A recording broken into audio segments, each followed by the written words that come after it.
Hi guys, welcome back to another video diary here in Switzerland. So, kung makita dyan, nasa train station ako. So, currently it's Saturday. I just got back from Milan. Actually, umuwi lang ako Lausanne to eat and rest for 20 minutes. I slept for 20 minutes. And this evening, we will go to Geneva to do a marathon. Not actually a marathon, but a 10 kilometers walk with the girls. I've done this like a year before and now we are complete.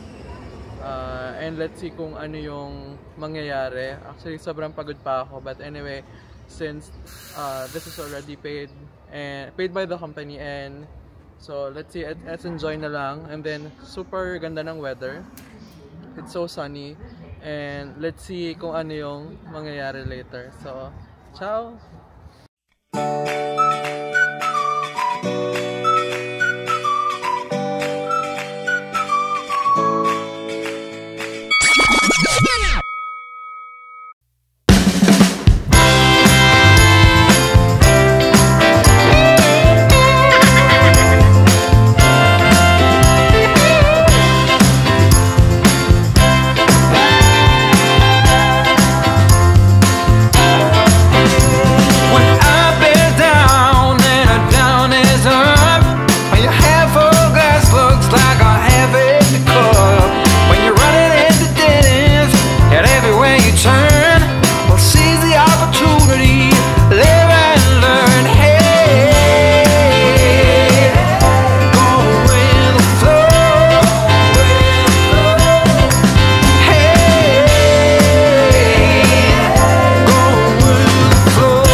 May street dance dito, te?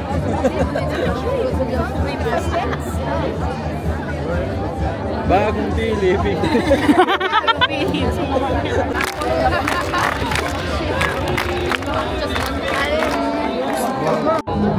Hi, Ate Janine! Hola! Ay! Naging Espanyol. Bakit naman yung flag natin?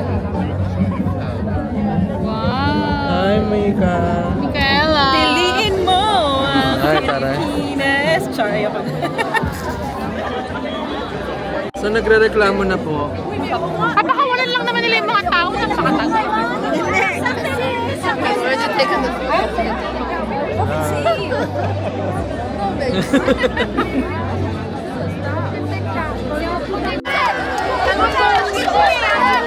Tapos nag-ibang-ibang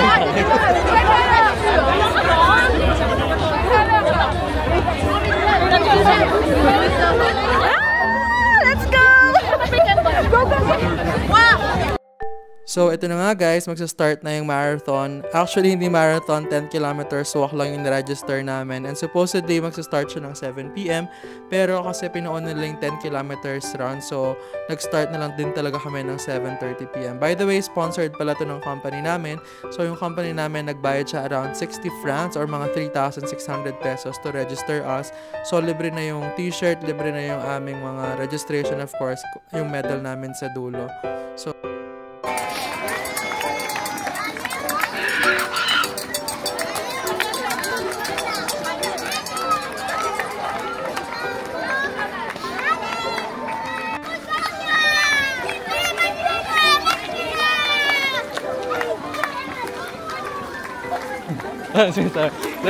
so, kung maririnig nyo nga dun sa video kanina ay yung mga bata nag-share kami na sinasabi ale-ale, courage, ganyan, pluvit, ayan.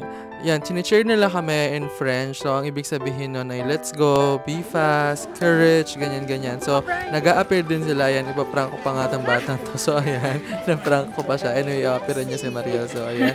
Tapos, hinabol pa niya ako para ako naman yung i-prank niya. So, ayan, no? So, dito nga pala sa Switzerland, sa loob ng 2 taon, na puna ko talaga na sobrang pinopromote nila yung healthy living or healthy lifestyle. Lalo na kapag ka weekends, talagang parang hindi talaga sila magtatrabaho as much as possible na iba sa Philippines. So, anyway, mag-a-appear muna si Mike dyan. Yun nga guys, so kapag ka weekends, normal ang ginagawa nila ay hiking, yan, nagra-running, nagbabiking. Actually, talagang ini-enjoy nila yung very beautiful nature na meron sila. Anyway, naabutan na nga namin sina Ella at saka si Kat dyan. So, excuse me.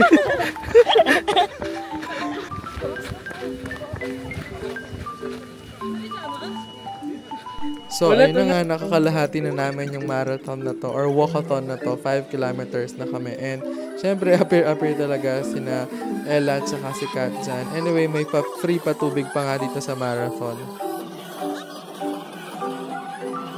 So, update tayo. Sina Lotis at saka si Yeye bumalik dun sa start.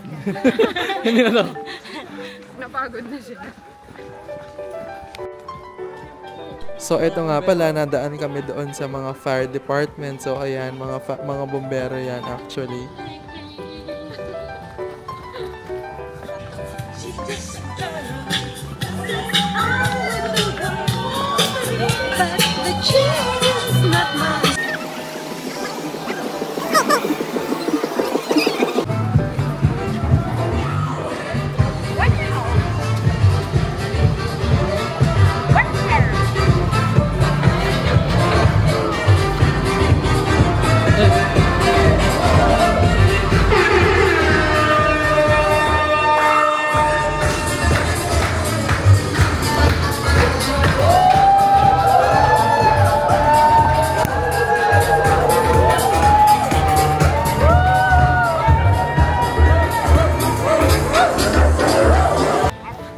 So hi guys, so nandito na kami ngayon, almost finish line. So ayan, we're the finisher team.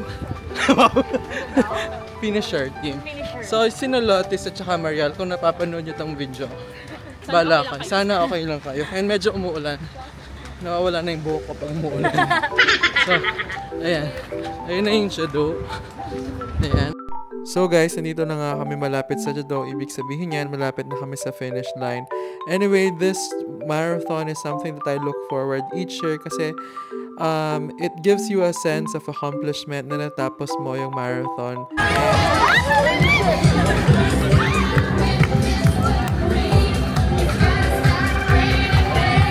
It's raining men! Hallelujah!